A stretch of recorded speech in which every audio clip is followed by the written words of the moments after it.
Welcome to Dallas Cowboys Take. I'm your host, Ryu. As always, this show is brought to you by absolutely nobody. Let's get started. Give me a thumbs up, subscribe, hit the notification bell. Every time I go on, you will get a notification. Let's get started, people. Tonight, blue and white scrimmage, 5 o'clock. Cowboys have a blue and white scrimmage tonight. If you didn't know that, you're not a real Cowboy fan. But tonight, 5 o'clock Texas time, we're going to see some game time situations, some scenarios tonight. Check that out. Go to DallasCowboys.com. You'll be able to see it. Let's get started with my reliable, credible sources first. Oh, wait, before I get to that, as always, people, this show is uncut. It's live. I stumble. I fumble. I mess around. It's live. It's uncut. It's one take, people. I do this a one take. Try doing that. Anyways, because I'm for reals. Let's get going. My reliable, credible sources are telling me. I don't know why I'm looking around, but there's nobody here. My reliable, credible sources are telling me, Clinton Dix ain't doing a damn thing in practice. And guess what, people? I don't like this, but he may be released. They're hoping he's a gamer, which means he doesn't practice well, but he plays well in the games. They're going to watch him tonight in blue and white scrimmage. They may let him go first or second game of the season. But do not be surprised, according to my reliable, credible source, if he gets released, okay? Also, my source is telling me, as I talked about it last week, Dallas Cowboys Take, Earl Thomas, the door on Earl Thomas is not shut. It's very much alive, people. The only problem is right now is a money issue, okay? Earl Thomas wants X amount of money. Jared doesn't want to pay him X amount of money. But the first domino to fall is Clinton Dix. It all depends on what happens to him. If they release him, Earl Thomas, the money he wants, it may get a little closer to that. If they don't release him and they still want Earl Thomas, it's not going to be close to what he wants. But ultimately, like I said last week, if Earl Thomas wants to be a Cowboy, he will be a freaking Cowboy. All right? I'm going to move on to some rising stocks that have been doing very well in training camp. We're going to get to that shortly. But before I go there, I'll just let you know that I was driving. I was taking the Bentley to get washed. I don't have a Bentley, but I was taking the car to get washed. And I'm driving. I see this big ass sign right here. It just says, if you can't read, call this number.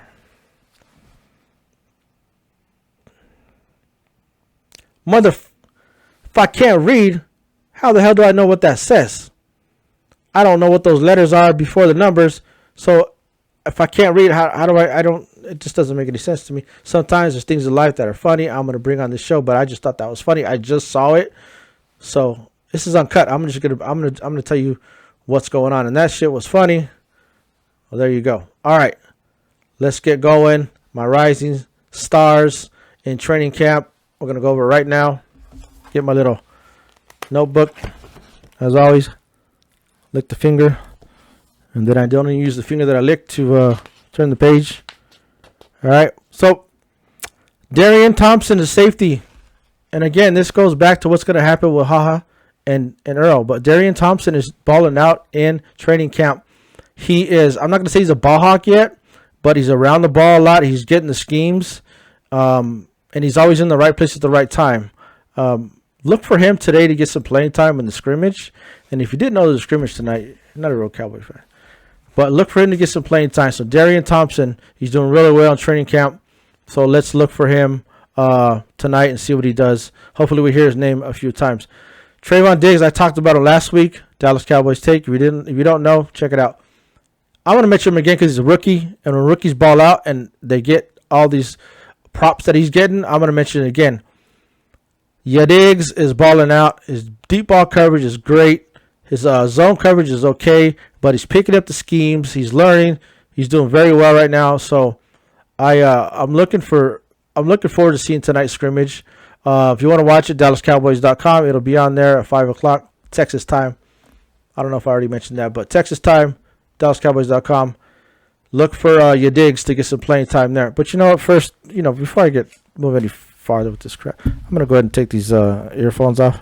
I mean, they're not even plugged in. I just thought I'd look cool with them, but I actually have this little monitor right here, and I don't look cool with them, so I'm going to take them off.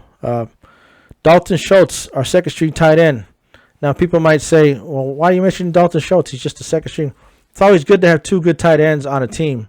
Number one, if Blake Jarwin gets hurt. Number two, he needs a rest. And number three, as we call in the industry, because I'm in the industry, trade bait, good trade bait. If another team's tight end goes down and they're looking for a tight end, they'll call the league, they call around, they see who's available. We could get good compensation for him or, a good player in return. I'd rather keep him. He's a smart guy at Stanford, from what I'm hearing. His route running is very crisp. He's got soft hands, and he's a high energy, high motor guy.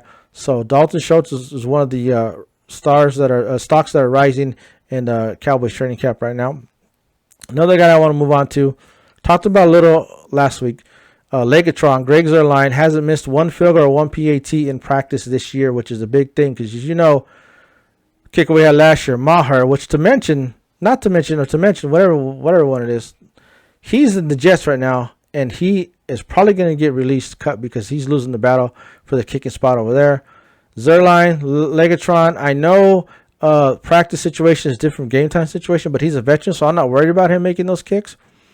2 or 3 games that we lost last year because of Maher, I don't believe that will happen with Legotron. At least I hope not.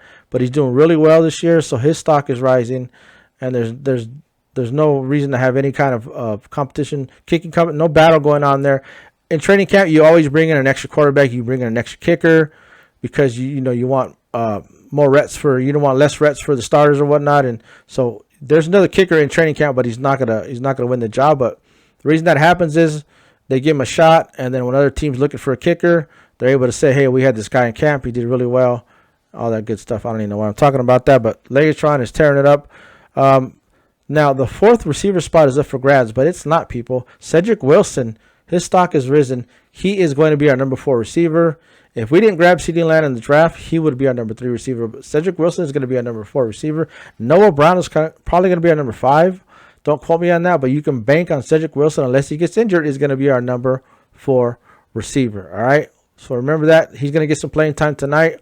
The starters will get a little bit of playing time, but they don't want to risk injury. So you're going to see a lot of people that I'm talking about right now out there tonight doing the damn thing.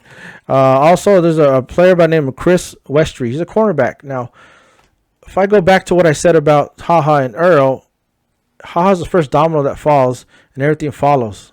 If he gets released, things follow. Now, Chris Westry is a cornerback that's actually doing very well in training camp. He wasn't even supposed to make the 53-man roster, but I'm hearing he's going to make the roster. So this guy's stock is rising. He may get some playing time. He'll get some tonight. But the reason why I'm mentioning it, because if he gets some playing time and he balls out, he ends up being a good cornerback, you're going to hear it first. I hit my chin on the down mic. You're going to hear it first on Dallas Cowboys Take. And if the guy ends up being really good, you're going to say, I remember that. I heard that from Ryu on Dallas Cowboys Take. So Chris Westry, all right? Remember that. Don't forget. Another thing I want to mention going forward, I keep licking my lips like I'm LL Cool J or something, like sexy or something. It's not sexy. Bonus coverage. Carson Wentz got hurt. Okay? Reason why I mention that, because he always gets hurt. They say it's day-to-day, but we'll see. Things can linger. I don't know how bad the injury is. We'll see about that guy. But you know what?